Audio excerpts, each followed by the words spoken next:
I'm McKinley Corbley, and you're listening to the ProPTN Podcast, an interview talk show for piano technicians to tune in to what the pros are talking about from across the industry.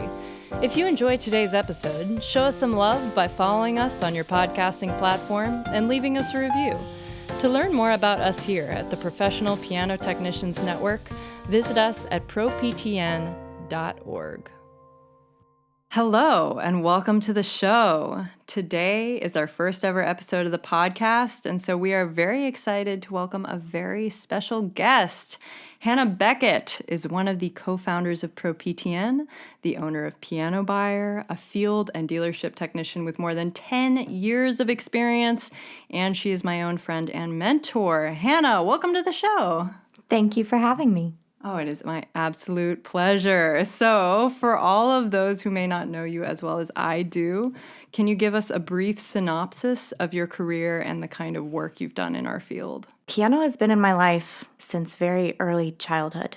I started taking lessons as a kid, didn't love it at first, and then really loved it. And then I think the first time I thought about piano technology was when I was probably 12 or 13, and the pedal on my friend's piano was either wobbling or making a very annoying sound that I was aware of. And I just remember being in her basement and taking this piano apart and then finding some duct tape in her garage and doing who knows what to fix it. But I put the fall board back on and thought, that was kind of fun. I could see doing that. And I don't think that I had necessarily processed it as like a viable career, but I just really enjoyed working with my hands and the enjoyment of being able to fix something instantly. That's kind of the first time piano technology crossed my radar. I didn't get into it until probably a decade after that because I was distracted with teaching piano and slowly losing my mind while teaching little 6-year-olds how to play. I also would love to mention that, first off, I've never heard that story, actually. Yeah. But you said it was an annoying pedal squeak, which I think it's worth mentioning that you have a condition called misophonia, which is the inability to prioritize sound. I think, is that one way of saying it? It's basically just about getting really angry at certain sounds. So yours is a more graceful way to say it, but basically noises make you unreasonably angry, I think, is kind of the general. I think if you looked it up, it says like there's kind of a heightened emotion attached with a certain sound. Interesting. So basically we just fly into a rage for not much of a reason, according to other people, but it makes a lot of sense to us. Out of curiosity, have you met a lot of clients who have had that condition as well? Thankfully not, because I think they would be a nightmare client. I haven't found a lot of people. Every now and then a mom will be like, it's usually someone who doesn't play the piano, thankfully, and she'll be like, there's this sound that's happening. And it could be just like a very subtle click on one note, and I think, oh, she probably has it. But I don't know, discovering that you have this problem is a little bit of a can of worms. Like sometimes it can be good to find out what it is because then you can take steps to figure out how to make life better. Other times it can just be kind of overwhelming. So I don't think I've ever had a conversation with someone where I've been like, oh yeah, you have misophonia.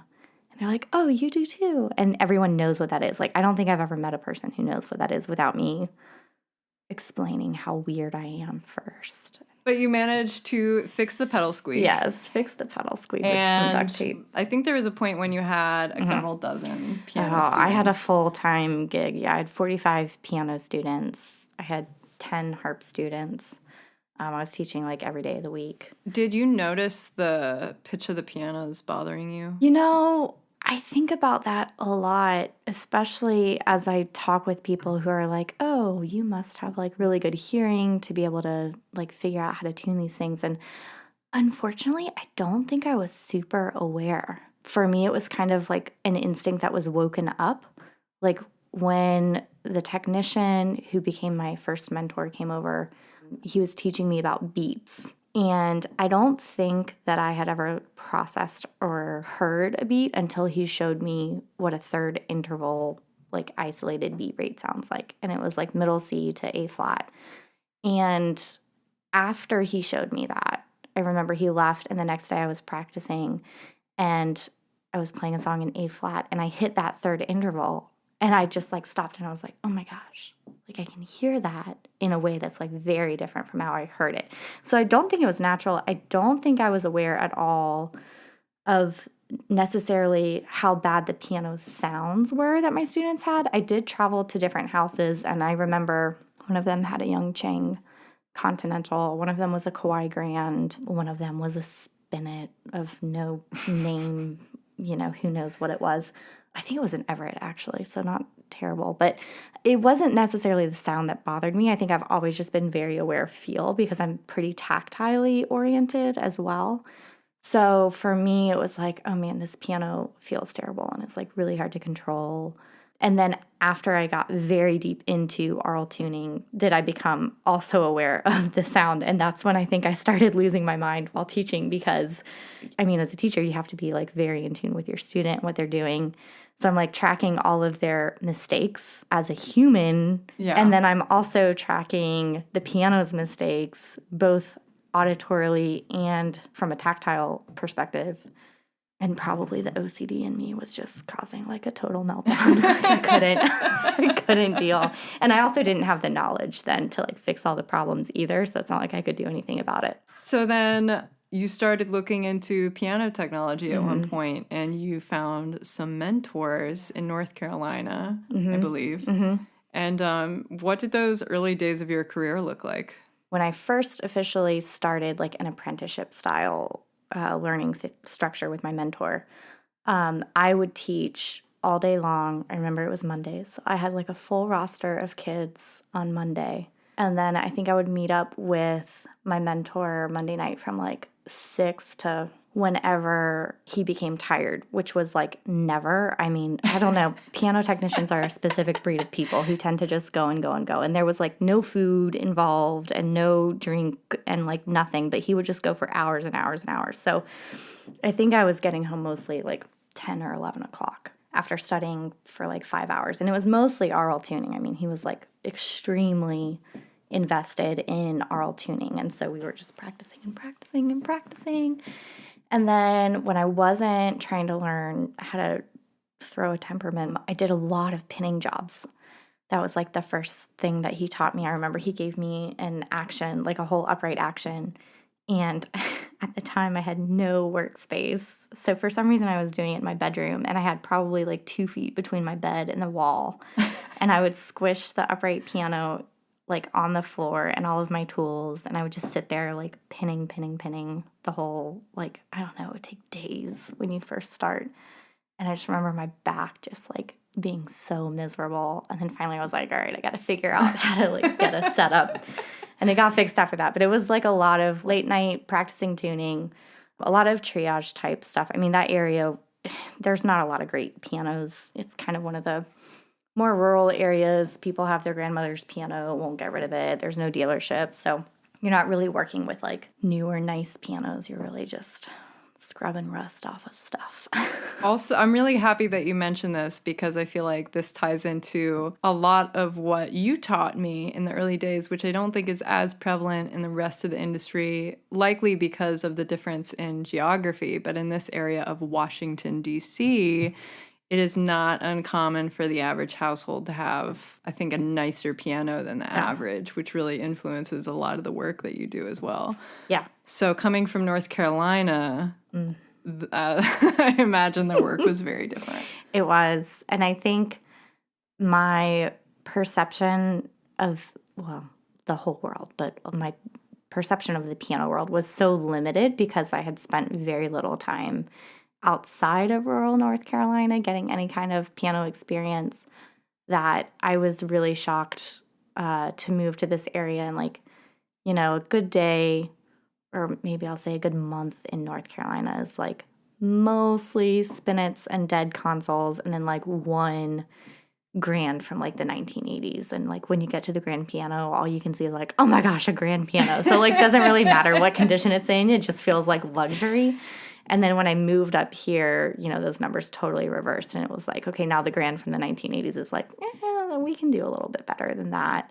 So it was just, I had to learn a whole new set of skills. It was kind of an intense time for me because I wasn't just like trying to make things work on a very low level. I actually had things that require different skill, like making something old play a little bit better requires a certain amount of skill, but like to be able to operate on new things and still make an improvement requires a lot more knowledge than what I had. So I entered kind of a phase 2 of an intensive learning curve. So, for our listeners tuning in from other parts of the country that might not have that kind of client base or context, I think it's really interesting that you, as a music teacher, still had that intuition of pianos not quite being able to make the cut, of being enough for a student to build an intermediate repertoire, for instance. So I think it's really interesting that you already had that intuition. But then what were some of the skills or repairs or abilities that you really quickly had to develop when you moved to Washington, D.C. versus North Carolina? My whole context for regulation really changed.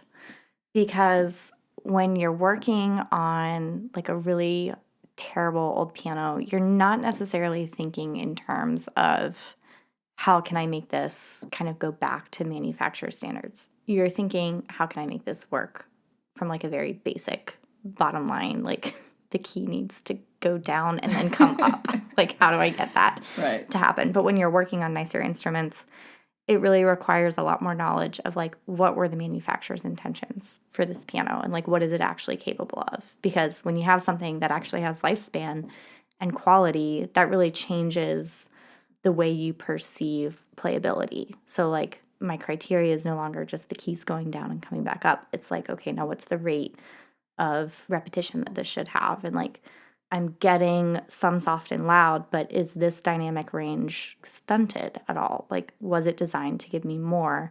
And does that mean that I need to make some changes when it's not like a dire situation and it's like, this is either going to work or not? You know, it's about unlocking kind of all of the potential that a piano has, which I find really exciting. I feel like that's something that you've prioritized a lot with teaching other technicians like me, is that it's really important to remember that pianos are instruments for artistic expression rather than cars meant to get from point A to point B. Yes, and there's certainly a market for a piano that's just a point A to point B piano. But the idea is that, you know, you want to be growing out of that, at least if there's any level of commitment from the musician who's practicing on it. You want to grow out of that into something that can afford a little bit more expression and range. So I did have to learn when I first moved, and I wasn't working on dead brands anymore. I was working on brands that are still being made. And so I had to go to dealerships and examine, you know, here's a new Yamaha U1. What is this capable of? And how does it compare to the 30-year-old Yamaha U1 that I'm servicing for my client? And, you know, what are some things that I feel like I should still be able to expect of it at age 30 or at 40 or at 50? And how does that compare to what's on the dealership floor? So, as one of the co-founders of ProPTN, the Professional Piano Technicians Network, I figured you would be the perfect person to talk about ProPTN, the story behind its creation, and how it's grown over the last few years. I usually describe it as like the brainchild of me and Greg Cheng, who's a technician in Pennsylvania. It's a product of us being like really frustrated with taking on mentoring and teaching students and just not having curriculum or tools to really get them up to speed quickly, and or having to repeat the same information over and over again. I was entering a season where I was getting like a couple students every year and just having to re-explain aftertouch every single time. While it was a good learning experience for me because I had to be able to convey it to many different minds, it was frustrating to not be able to say like, okay, here's an article, or like this book has a really great description and here's some videos to go with it, and just like read that, and then when you come to shadow me, like we'll be working on these concepts and so you'll be familiar with it. So when the pandemic hit in March 2020, I think it was at the peak of Greg and I just kind of like spending lots of hours on the phone kind of commiserating about this and trying to figure out what to do about it. And so when the shutdown happened, it was kind of like, oh, well, we've been talking about doing this thing forever. And I think it was my husband who was like probably so sick of hearing me complain about this problem. He was like, Hannah, just go make it. And I was like, oh, you're right. Okay, we'll go make it. So I spent 6 weeks of the shutdown when we weren't allowed to go anywhere, working really closely with Greg Chang, and we pulled Kate Redding, another technician in the Virginia area, into it as well. And we just kind of started writing and making some articles that would form kind of the core structure of what we wanted ProPTN to be. And by the end of it, I think we launched in June 2020, just with the idea that it was, if nothing else, like something that would be helpful for our students. And then over time, it just grew, and we realized pretty quickly that there's a big demand for that, online at least. And the idea was not that it would be like a curriculum or ever turn into a school of any kind. It was just more a resource. It was kind of me giving myself materials that I wish I had had when I was crammed in my room doing pinning jobs, and wishing I had a video or something to show me. I mean, I had oversight from my mentor. I want to be careful to point that out. But, something that had been vetted by multiple people and was really designed from a teaching perspective that could go to different learning styles. That was really important to us, because we recognize there's so much with the piano that has to do with being able to feel things. There's like mathematical concepts that are hard to grasp. And not everyone who mentors is really a strong teacher. That's kind of like a completely unrelated skill. But beggars can't be choosers. So a lot of us wind up with, I learned so much from my mentor, specifically with aural tuning, because that was his passion. And I was kind of lacking in a lot of other things because it wasn't as much the focus of our time together. So I kind of had to piece things together myself. So anyway, that's a long way of saying ProPTN is what I needed as a quick reference a decade ago when I was studying. So this is a question that only really just occurred to me listening to you talk about ProPTN, but with it having an international reader base, do you feel like you've gotten a lot more insight into the plights of international students struggling to learn the same things, or how it might be different, or how it might be similar, or how the international reader base has influenced its growth or development? I think early on we were doing kind of monthly classes because everyone was home and had time to sit on these super annoying Zoom calls and actually just talk about like what we were wishing we could be out doing in the field. So we were super surprised to have people tuning in from all over the world. I remember we had someone from Indonesia, someone from Spain joining these. It might have been a book club discussion or something, on a specific article that we'd published. But yeah, it was apparent that there's definitely a lack of resources around the world. And I think as a whole, the piano industry is moving into so many new countries than what it has before. And that's always going to bring the need for technicians with it. And so as we, move into these emerging markets, there's not the infrastructure and the technical training that would really be required to keep a piano functioning. So, I think it's very much a problem worldwide, with the exception of Germany and Switzerland and the big guns who Japan, I imagine. and Japan. England's doing pretty well too. Yeah. There's the manufacturing companies obviously have education figured out, but the other countries, it either requires a lot of travel or just a lot of independent study.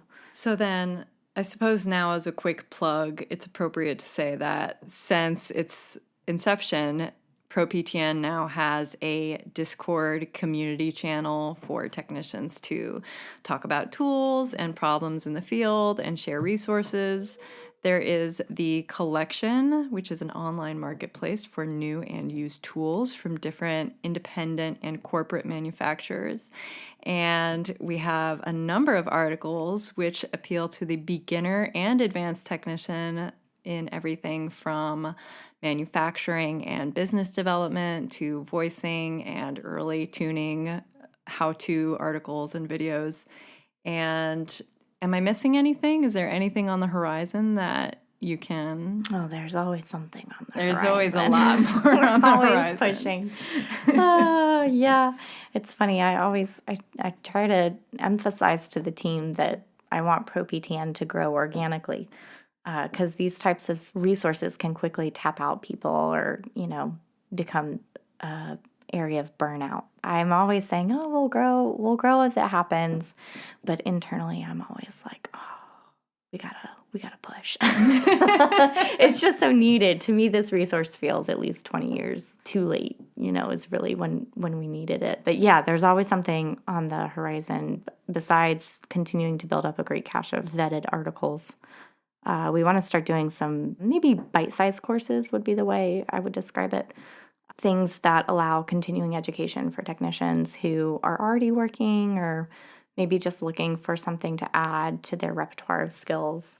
Again, not a school, not necessarily certification oriented, but something that's like, okay, you're interested in player systems. Like, here's a little course that you can take on different types of player systems, and there's going to be some reading involved and things like that. Again, it's just trying to fill the hole of basic knowledge because really, to get player system training requires going to a manufacturer, and usually getting to a manufacturer requires working at a dealership and having that as kind of like the stream that you swim in to get to the end goal. So not everybody's going to do that, but the field technician is out there working on everything. So we're just trying to provide as much knowledge to everyone so that pianos are always in good shape. It also feels appropriate to mention that somehow it seems like you have never been a victim of burnout because on top of ProPTN, you have taken over Piano Buyer, which I will sometimes describe to clients as like the Wikipedia of pianos. Oh, that's good. It's just my go-to. You're free to use it if you want. Yeah, I've never been able to describe what it is very well. That's a really good way to do it. I like thank you. But since taking over Piano Buyer, you've revamped the website. You've launched an app for technicians with a serial number lookup, which I use religiously in the field. You've launched a searchable technician database on which technicians can set their own service radius, which is hot stuff.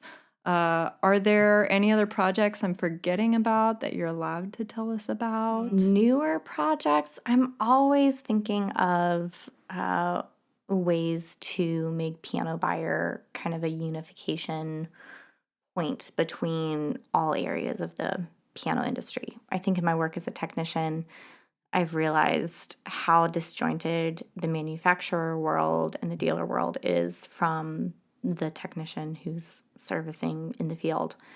And I think there's a lot of communication breakdowns that happen through that. But really, like, the sad part is it's the piano that ends up suffering as a result of that. So projects for Piano Buyer are always going to involve trying to fix a lot of those systemic breakdowns. I'm hoping to develop, probably through ProPTN as well, some courses to really get piano technicians thinking about piano buying and selling as part of their work in the field. That was always really important for me. I think as a teacher and a piano player and a technician, my highest priority for my client is making sure they have a piano that's supporting their goals as a musician. So if my client has a piano that's done, for me, it's not really enough to say, go buy a new one. I know for technicians who don't have an interest in the sales world, that's typically what they do. But a bad day for me would be, sending someone out to go get a piano. They get the wrong piano. And the wrong piano it's a bad day for everyone. It's a bad day for me because I have to service it. It's a bad day for them because it's not going to help them get to their goals. It's a bad day for the movers who, it breaks down across all fields. So I have always made it like a very personal mission to make sure my client has the right piano for what they're trying to do. And I think a lot of that stems from my own experience too, playing on an upright piano well into a time when I should have had a grand piano and experiencing limitation that I thought was just a result of like lack of skill and not knowing for years that I could have reached a much higher level of proficiency if I'd had a grand piano that could support the repertoire that I was playing, but no one told me. And my teacher didn't even seem to know either. I mean, she was also teaching on an upright piano, but I mean, that's a whole other can of worms. I think the teacher community needs to work on this as well. But all that to say, having technicians kind of be the guiding force behind the decision making as far as what type of piano their client should be buying, or helping people sell in a way that's ethical and gets the right price, especially on a private sale. Marketplace is a little bit like the Wild West. You can price things for whatever you want. So yeah, I think it's kind of up to the technician to serve as like checks and balances for that process. So that's a really important part for me. And then I see that spilling into piano buyers as far as just providing educational materials for technicians to learn about modern manufacturing. I mean, the piano industry is changing at a rapid rate, especially in the last 20 years. And if you're not keeping up with it, you're really not going to know what are the new options for pianos in my area? What are the dealers carrying?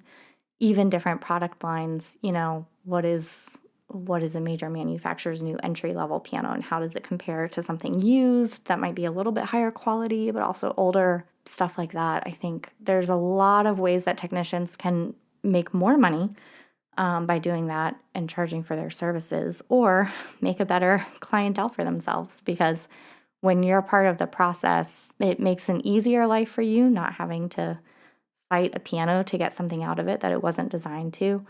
And you're working on overall better pianos, which just makes for a better day for everyone. Happier clients, happier technicians. Happier world. Happier world. I had spoken to you earlier about how Piano Buyer also recently published this book, Practical Piano Valuation, by Larry Fine, who is the original founder of Piano Buyer. And I plan to have him on this podcast because he has a lot of really interesting things to say about the industry, primarily about the amount of research that he did to publish that book.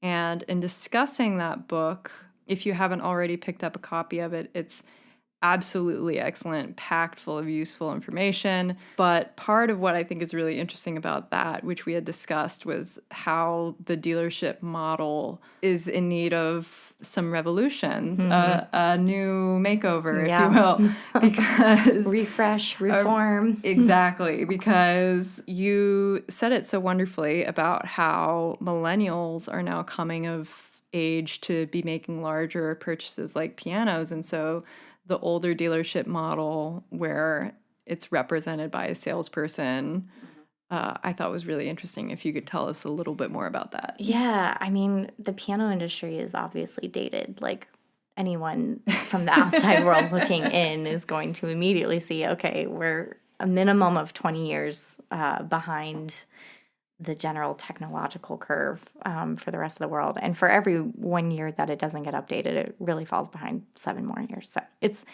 very antiquated. And I think a lot of the practices that worked for previous generations are not necessarily working for millennials and hopefully Gen Z soon. And I think our parents and our grandparents were really used to buying larger items kind of in a way that, like, you're supposed to trust the salesperson because they're the ones who are knowledgeable, and you really don't have a really reliable way to find information on things that you don't know.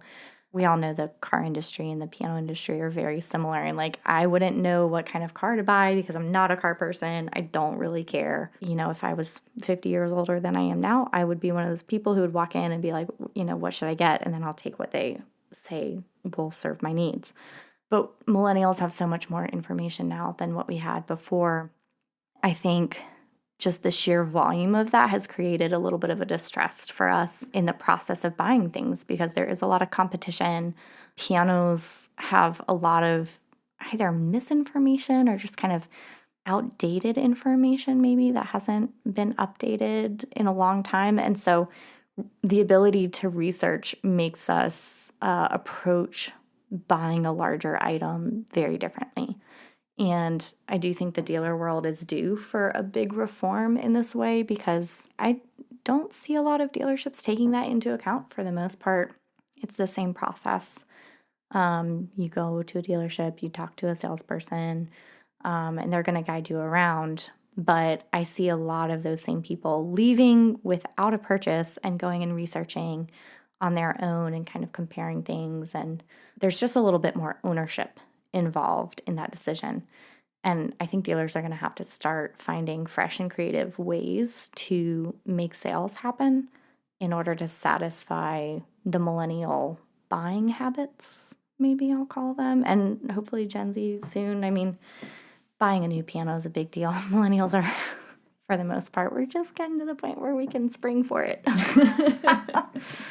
Yeah. Well said. And I think it'll be really interesting listening to how that conversation develops between the dealerships and the technicians and other such stakeholders.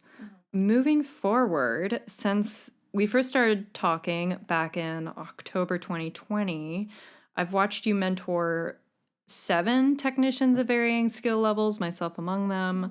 As someone who is a mentor to so many, what are the most common mistakes you see newbies make when they enter the industry? Having to undo bad information about piano technology.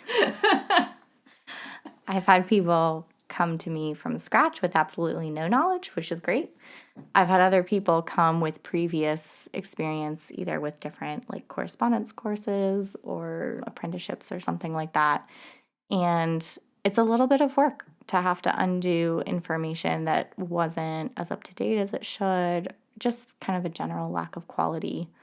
I'm going to emphasize up to date resources because there's plenty of courses that are available, but not all of them have been updated in the last 10 to even 20 years, and things change. So, yeah, I would say having to undo bad education is tricky when mentoring people.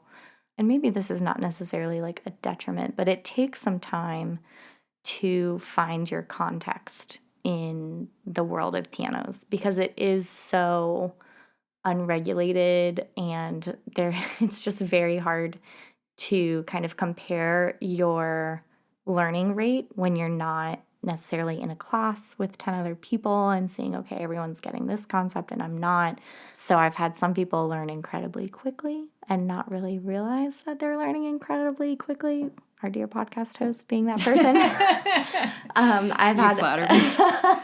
I've had other people, really struggle with certain concepts and maybe not have the ability to like give themselves the grace to like take their time with this concept. And like maybe you're having a hard time in this one area, but in another area you're excelling. It's really hard to compare your learning rate. So I think people come in with either unreasonable expectations or just unrealistic expectations of how soon they should become a piano technician. And I think that's going to be common universally is a lot of people try to become a piano technician very quickly as a way to get out of an uncomfortable job that they're in or just as like a general life change. And the reality of this being actually a difficult thing and taking a good amount of time to learn kind of hits. And I think that can cause people to either stop studying or, choose a different path because that wasn't their priority. It was more like wanting a quick change.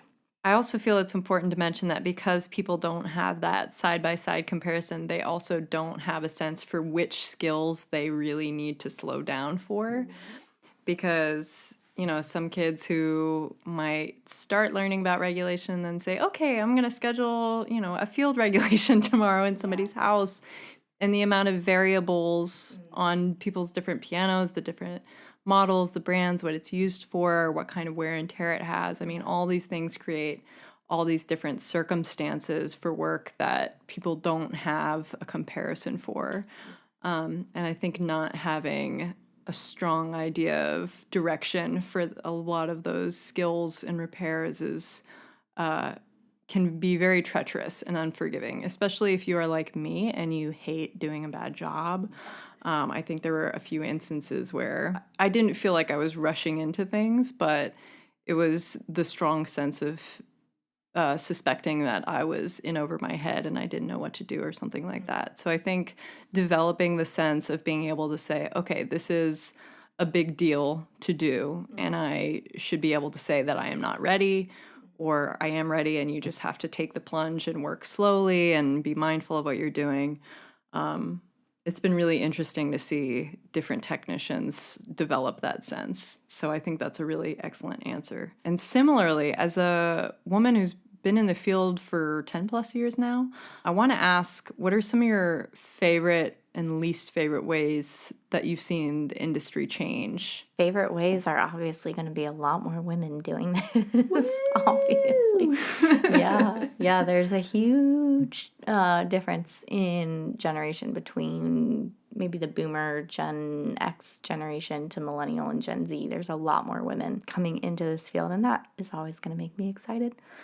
I think in general, just a lot of diversity too. You know, the previous generations were largely grandfathered in by their dad or their grandfather who was doing it for a long time, and it's kind of this like, you know, the knowledge has been passed down, and that's just kind of how you get it, and that creates some differences in desire and, how should I put this?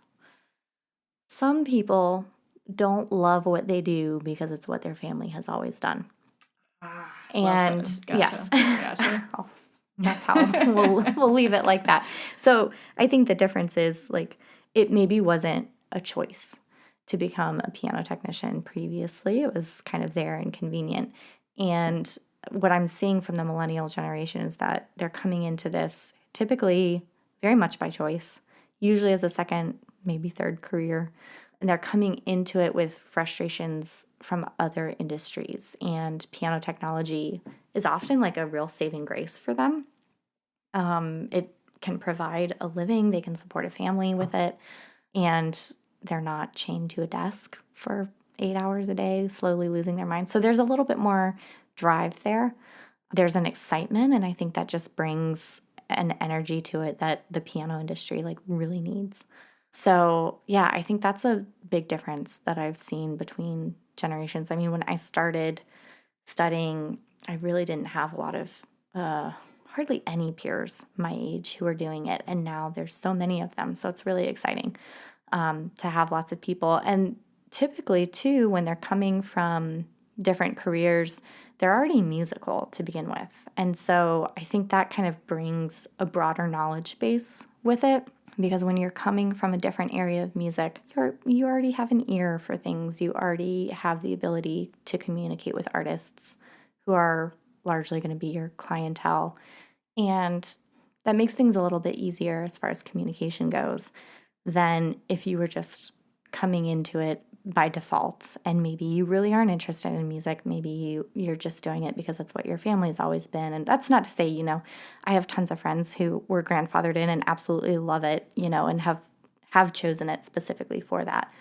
So it's not exclusively the case, but I would say that is kind of a big difference that I've seen between generations. Also, as a sidebar, I feel like in most industries, one of the common things that people say about bringing more diversity into an industry is that it brings a fresh perspective and a fresh set of eyes to something that's grown really stagnant. And I feel like in my own workplace, I've already been able to bring in tools and ideas that you've come up with, for instance, that also seem like uniquely feminine, like hot tool tips being a hair straightener instead of an iron yes. for heating up hammerheads. Yep. Yeah, hair straightener is very portable. Yes. Amazing. Doesn't burn things. I can't take full credit for that one because that was, I think, originally an idea by my mentor who was a man. But it landed very well with me. And I would watch him explain it to other male technicians who would not necessarily be into the idea of getting a straightener. Right. And carrying it around. For the 2 times in a year that I feel compelled to apply Teflon in the field rather than simply cleaning something or doing anything else. The nail polish bottle is genius. Ooh, also a guy, that was Greg. Oh, that was also Greg. Wow. Greg came up with that. But you're so right. Okay, my head technician said he always wanted to develop a pair of pliers that would bend towards you. Oh. And I said that those were basically eyelash curlers. Yes. Yeah. Yeah. But you just have to make them a little bit stronger. Just a simple modification. That wouldn't be that hard. Yeah. Well, that's just a fun sidebar. So thank you. Yes. Well, I think to your point, the more women are represented Yeah. who are really open to carrying around nail polish bottles and hair straighteners, the more normalized it becomes. And the less maybe of a hurdle it is for other genders to jump on board. Well said, well said. So, similarly, what are some ways that you hope to see the industry change in the future? Standardization is really going to be critical for the industry at large. One of the components that I see really linked to the overall health of the industry is the representation of new pianos in a dealership. And this is quite a contested area between the dealer world and the technician world because everyone has different standards of setup. And this is something that manufacturers really don't necessarily see. They make a product, it gets sent to the dealer, and that's kind of the end for them. But it's the dealer's job to prepare the piano according to the geography that it's in. And there's always going to be problems around that because it costs money. The general public doesn't necessarily know the level of dealer prep that has been put in. So it's one of those things that often gets either overlooked or under budgeted. And I really think that for the piano to do well, especially when it comes to representing different manufacturers, some kind of standardization is necessary for dealer prep. And whether that's the technician's job to create that standardization or whether it's the dealer's job to enforce it, I see that as like a really big link, a weak link in the industry that really needs improvement.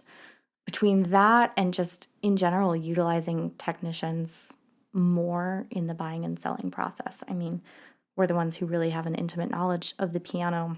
And ironically, a lot of salespeople are not technicians and, they might be players or teachers. But I think the new generation brings a little bit more of a holistic approach to piano maintenance. And it's a lot less about making sure the piano is just tuned and more about making sure the piano is functioning at full capacity. So that holistic approach is going to make people make different decisions based on their time at a piano. It's not just going to be an hour tune and out the door. It's going to be tuning and cleaning and probably some voicing touch-ups and a bit of regulation here and there. And I think that knowledge that we carry makes us really important in the buying and selling process and in the representation of, a brand new piano or even a used piano, that's been worked on at a dealership. I think the technician is going to start taking more responsibility and ownership of that in the future. And I think there's going to be a great opportunity for standardizing the process.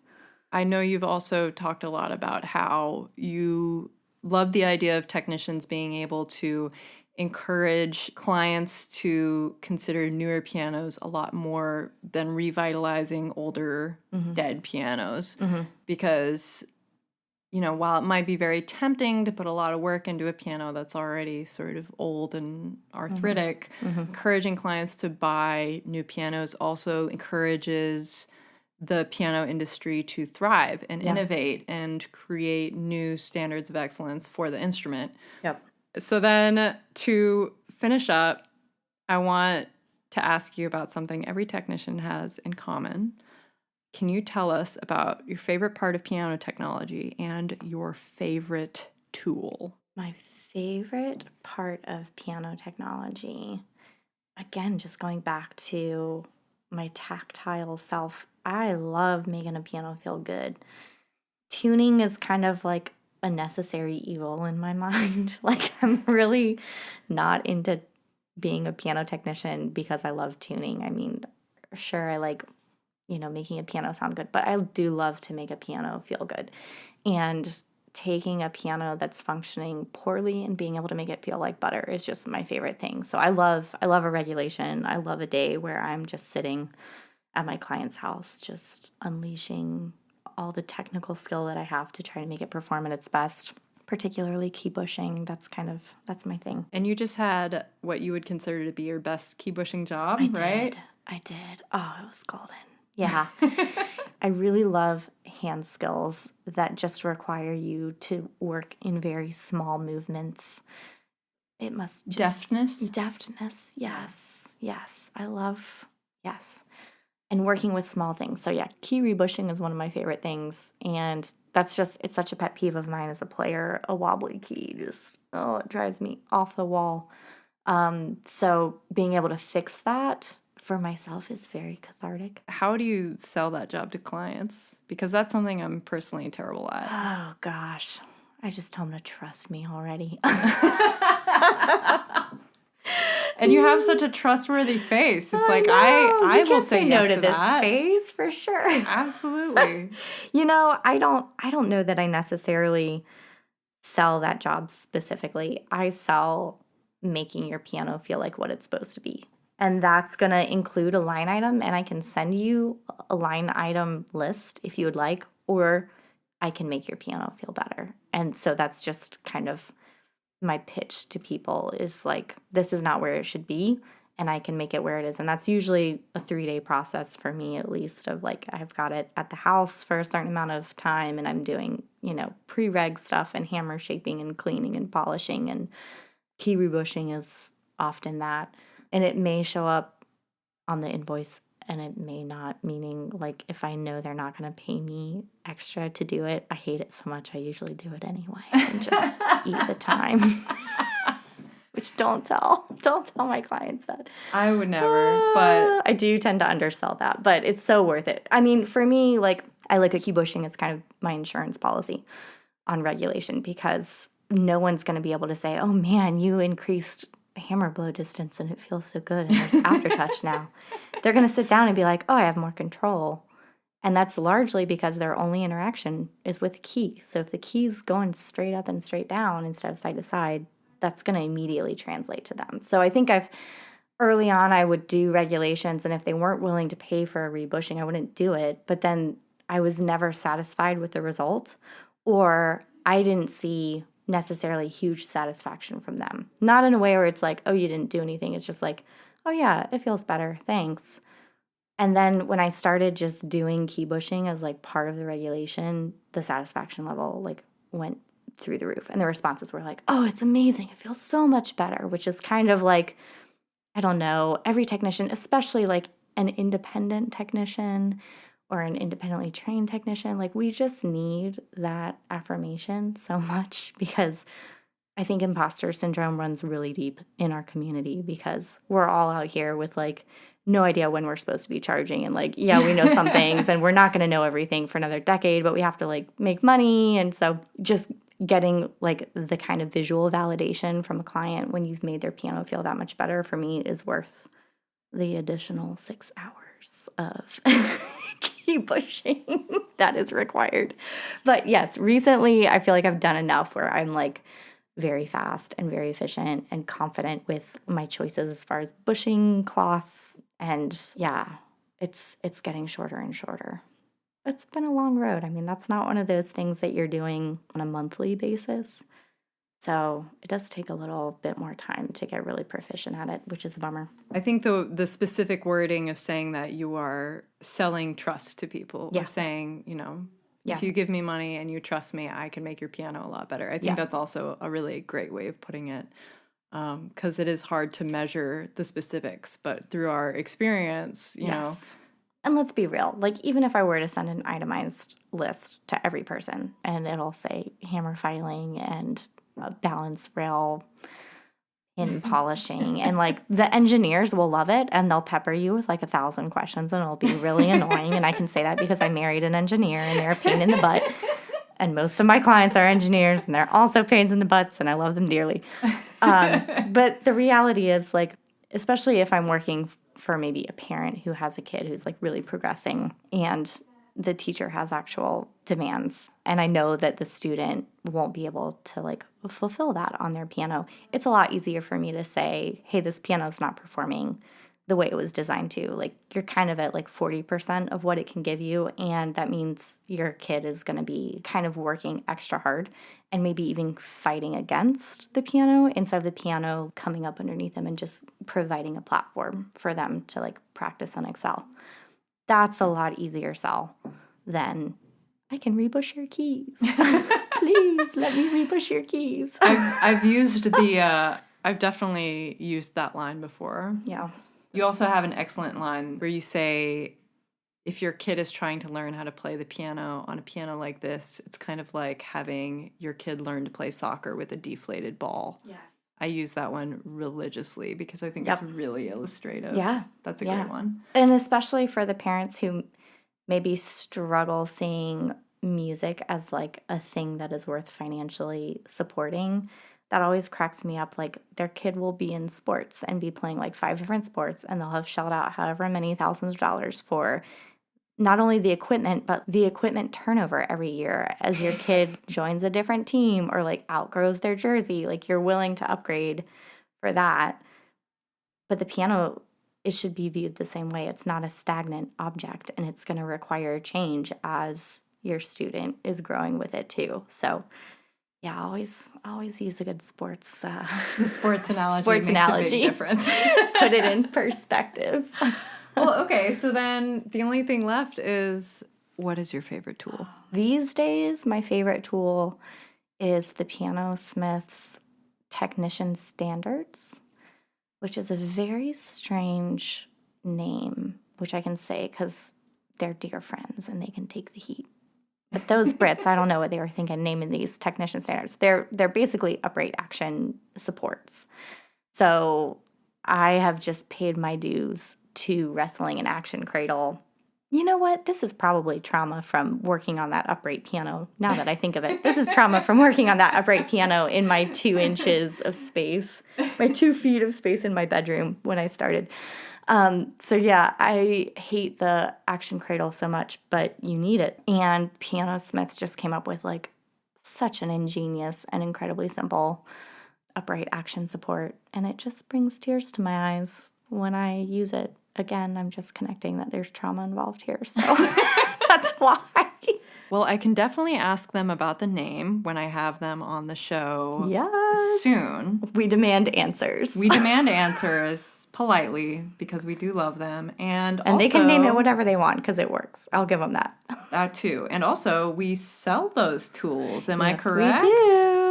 Do you want to tell our listeners how they can pick up some Pianosmith's tools? Head to the collection. And this mostly works really nicely if you're in the continental Americas because we can ship it to you quickly and a little bit cheaper than international. All of their stuff's available on their website, but we're also their distributor in the U.S. So head to the collection and hit up the Pianosmith's category on the collection, and you'll see all of the options, and you can look for the mysteriously named Technician Standards there.